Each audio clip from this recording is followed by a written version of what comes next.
तो हाँ जी तुसी दोस्तों आ देख रहे हैं महिंद्रा दी सुपरवा मिनी ट्रक। तो दोस्तों ये प्रॉब्लम आ गई जो इहदा रीयर डिफेंशन होंदा एक्सल होंदा ਉਹ 'ਚ ਗੱਡੀ 'ਚ आवाज़ बहुत ज़्यादा आ रही सी, कड़कड़ की आवाज़ आ रही सी ते ਗੱਡੀ ਨੂੰ बहुत ज़्यादा झटका पै ਰਿਹਾ ਸੀ। कदे झटका पैंदा सी कदे पैंदा नहीं सी दोस्तों, कड़क कड़क करके आवाज़ आउंदी सी। ਤੇ ਇਹਦਾ ਅਸੀਂ ਹੁਣ ਖੋਲਿਆ दोस्तों ਰੀਅਰ डिफेंशन ਤੇ ਇਹਦੇ ਜੋ ਹੁੰਦੇ ਆ ਕਰਾਊਨ ਦੇ ਬੋਲਟ ਹੁੰਦੇ ਆ 10 ਬੋਲਟ ਹੁੰਦੇ ਆ 13 ਨੰਬਰ ਦੇ, ਉਹ ਸਾਰੇ ਬੋਲਟ ਟੁੱਟ ਗਏ ਆ। ਇੱਕ ਦੋ ਪੀਸ ਬਚੇ ਆ ਬੋਲਟ ਟੁੱਟ ਬਚਣੋਂ, बाकी सारे बोल्ट टुट गए। 10 पीस चों 2 बोल्ट बचे, 2 या 3 बोल्ट बचे आ। ते आ देखो ये हांडी दे विच कितना ज़्यादा कचरा आ गया वा। तो ये दोस्तों हुण असीं फुल काम कर रहे हैं।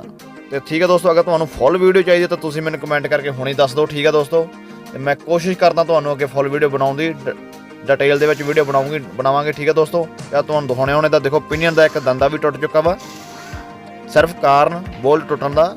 कंपनी ने बोल्ट बहुत माड़े लाया, 13 नंबर के बोल्ट लाए, लैफ्ट ड्यूटी के बोल्ट होंगे दोस्तों। आ देखो एक दंदा टुट चुका वा। या क्राउन के बोल्ट देखो दोस्तों, 2-3 के बोल्ट बचे दोस्तों, बाकी सारे बोल्ट दोस्तों टुट गए। टोटल 10 बोल्ट होंगे, 13 नंबर के बोल्ट होंगे है। ते स्टार बिल्कुल ओके आ। ते क्राउन ते पिनियन दोनों चीज़ां होने दी नवीं पावांगे। बाकी ये बैरिंग वगैरह कढ़ के देखते हैं, पिनियन के बैरिंग क्राउन के बैरिंग अगर कोई खराब होया तो वह भी नवा पावांगे। ओरिजिनल महिंद्रा के पार्ट पावांगे दोस्तों। ठीक है, अगर तुहानूं फुल वीडियो चाहिए दोस्तों डिटेल दे विच तो प्लीज़ कमेंट करके दस दिओ।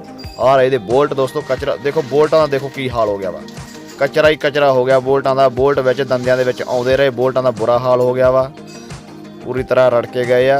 आ देखो बोल्टां दा की हो गया, जिथे चाबी पाना पैंदा हुंदा उत्थे की हाल हो गया बोल्टां दा।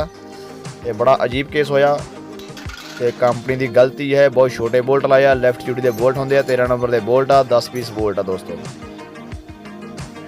तो ठीक है दोस्तों, अगर तुहानूं फुल वीडियो चाहिए तो तुसीं मैनूं कमेंट करके जरूर दसो। अगर तुहाडे ज़्यादा वध तो वध कमेंट आउंदे आ फुल वीडियो लई तो मैं कोशिश करना अगे वीडियो बनाउण दी। ठीक है दोस्तों, वीडियो जरूर बनाऊँगा। कमेंट करो, प्यार दो, सपोर्ट करो। ठीक है दोस्तों, मिलते हैं।